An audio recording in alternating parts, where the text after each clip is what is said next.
नमस्ते विद्यार्थियों और संस्कृत के जिज्ञासुओं।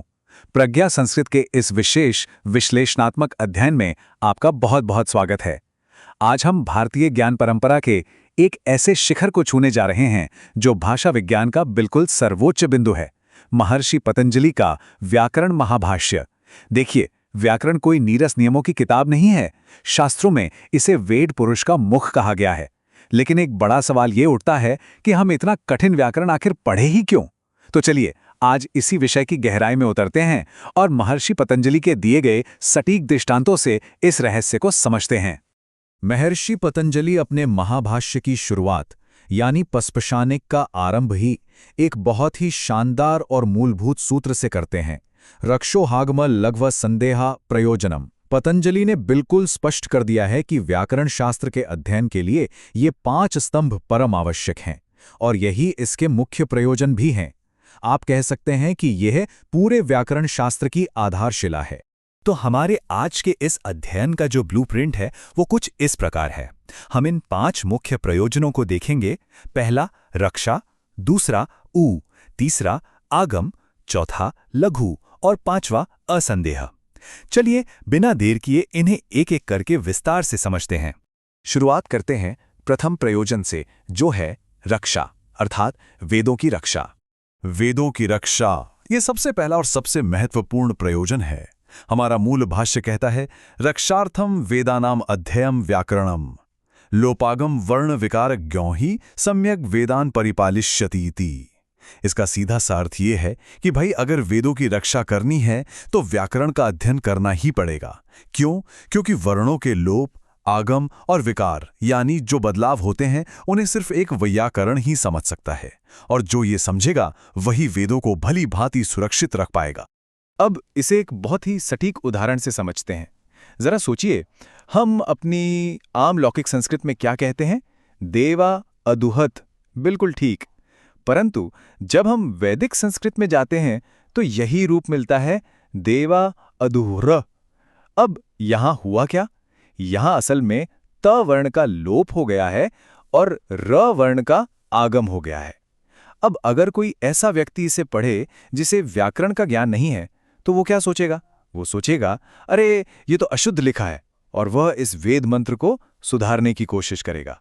नतीजा, वेद का मूल स्वरूप ही नष्ट हो जाएगा। इसलिए केवल एक वैयाकरण ही इस लोप और आगम के रहस्य को जानकर वेदों की असली रक्षा कर सकता है।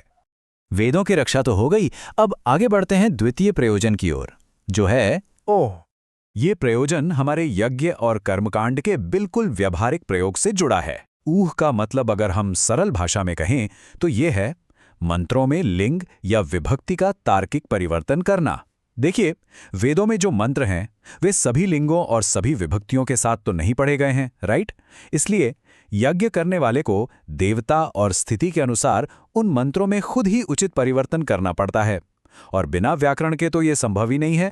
इसे ऐसे समझिए, मान लीजिए एक प्रकृति याग यानी मूल यज्ञ हो रहा है।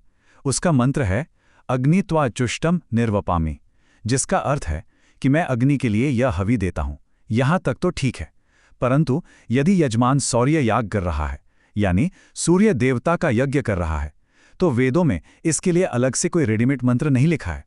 यजमान को व्याकरण के ज्ञान से ही अग्निय शब्द को हटाकर बिल्कुल सही चतुर्थी विभक्ति लगाकर सूर्याया त्वा जुष्टम निर्वपामि करना होता है। एक सामान्य व्यक्ति जिसे व्याकरण नहीं आता, वह कभी भी यह ऊह या बदलाव नहीं कर सकता। अब आते हैं हमारे तृतीय प्रयोजन पर, जो है आगम। यह एक ऐसा प्रयोजन है जो सीधे हमारे शास्त्र सम्मत कर्तव्य की बात करता है। महर्षि पतंजलि कहते हैं, आगमः खल्वपि ब्राह्मणेन निष्कारणो धर्मः षडंगो वेदो अध्ययो ज्ञेयोश्च इति प्रधानम च षट्स्वंगेषु व्याकरणम।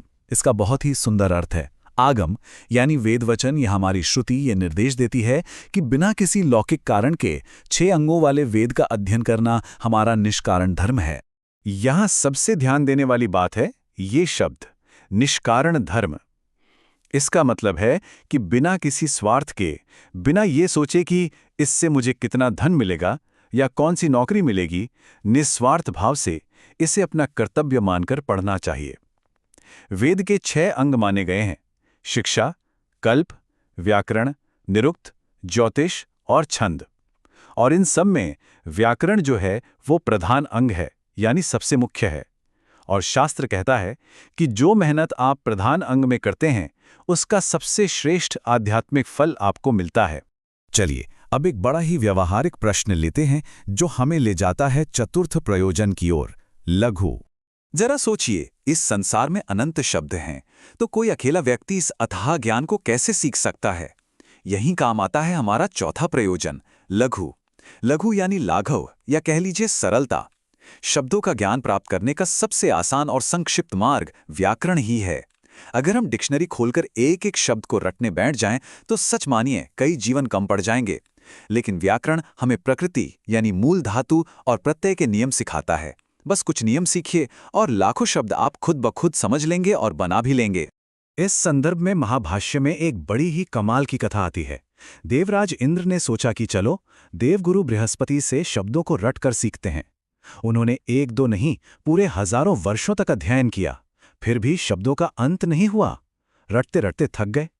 इसके बिल्कुल विपरीत व्याकरण का ज्ञान एक ऐसा स्मार्ट और वैज्ञानिक मार्ग है जहां आपको प्रकृति और प्रत्यय के कुछ नियम ही तो सीखने हैं, और उन नियमों से उस अपार शब्द भंडार को बहुत ही लघु या छोटे रूप में आसानी से जाना जा सकता है ना कमाल की बात?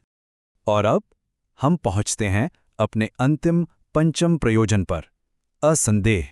व्याकरण कैसे वाक्यों में संदेह को दूर करने में एक सुप्रीम जज की भूमिका निभाता है, यह समझना बहुत ही रोचक है। हमारा मूल वाक्य है असंदेहार्थम चाध्येयम व्याकरणम, अर्थात वैदिक वाक्यों के अर्थ में जो भी संदेह या डाउट उत्पन्न होता है उसके निवारण के लिए व्याकरण पढ़ना चाहिए। अब एक उदाहरण देखिए। याज्ञ कर्मकांड में एक नियम आता है कि अग्नि और वरुण देवता के लिए स्थूल पृषति गाय का दान करें, और बस इसी एक शब्द स्थूल पृषति पर एक बहुत बड़ा संदेह खड़ा हो जाता है। इस संदेह को जरा ध्यान से समझिए। आखिर स्थूल पृषति का अर्थ क्या है? पहला विकल्प यह है, क्या वो गाय स्थूल यानी मोटी भी हो और पृष्टि यानी चितकबरी भी हो? अगर ऐसा है तो व्याकरण के हिसाब से ये कर्मधारीय समास है। दूसरा विकल्प, या फिर उस गाय के शरीर पर स्थूल यानी बड़े बड़े पृष्ठ यानी धब्बे हों? अगर ऐसा है तो ये बहुव्रीहि समास है। अब कोई भी सामान्य व्यक्ति इसका फैसला नहीं कर सकता, तो समाधान क्या है? समाधान है स्वर। केवल एक वैयाकरण मंत्र के स्वर या एक्सेंट को सुनकर इसे सुलझा सकता है। नियम यह है कि यदि शब्द के पूर्व पद का मूल स्वर ऊंचा है तो वह बहुव्रीहि समास है, और यदि शब्द के अंत में उदात्त स्वर है तो वह तत्पुरुष या कर्मधारीय है। स्वरों का यह सटीक विज्ञान केवल और केवल व्याकरण से ही मिलता है। तो इन सब बातों का निष्कर्ष क्या निकला? आइए देखते हैं उपसंहार, लौकिक और वैदिक सिद्धि। इन पांचों प्रयोजनों को गहराई से समझने के बाद अब हम इस ज्ञान के अंतिम फल की ओर बढ़ते हैं। आपने देखा कि व्याकरण महज शब्द रचना का कोई साधारण शास्त्र नहीं है। इसके जो ये 5 मुख्य प्रयोजन हैं, रक्षा, ऊह, आगम, लघु और असंदेह, ये सब मिलकर वेदों की निर्दोष रक्षा करते हैं और हमारे यज्ञों का बिल्कुल सटीक संपादन सुनिश्चित करते हैं। पतंजलि कहते हैं कि जो व्यक्ति व्याकरण के नियमों को जानकर शब्दों का सही प्रयोग करता है वो वाग्योगविद बन जाता है, यानी वाणी का परम ज्ञाता। इससे उसे अभ्युदय मिलता है, जिसका अर्थ है इसी जन्म में लौकिक उन्नति और सफलता, और अंततः उसे निःश्रेयस प्राप्त होता है, जो कि आध्यात्मिक मोक्ष है।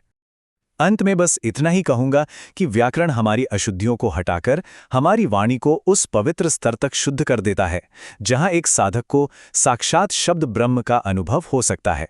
तो सोचने वाली बात यह है कि क्या व्याकरण के इस अद्भुत प्रकाश में हम उस अनंत शब्द ब्रह्म का साक्षात्कार करने के लिए प्रस्तुत हैं? महर्षि पतंजलि का यह पसपस्सा पानिक हमें निरंतर इसी साधना के लिए प्रेरित करता है। अपने अध्ययन में गहराई लाते रहें और ज्ञान के इस सुंदर मार्ग पर चलते रहें। धन्यवाद।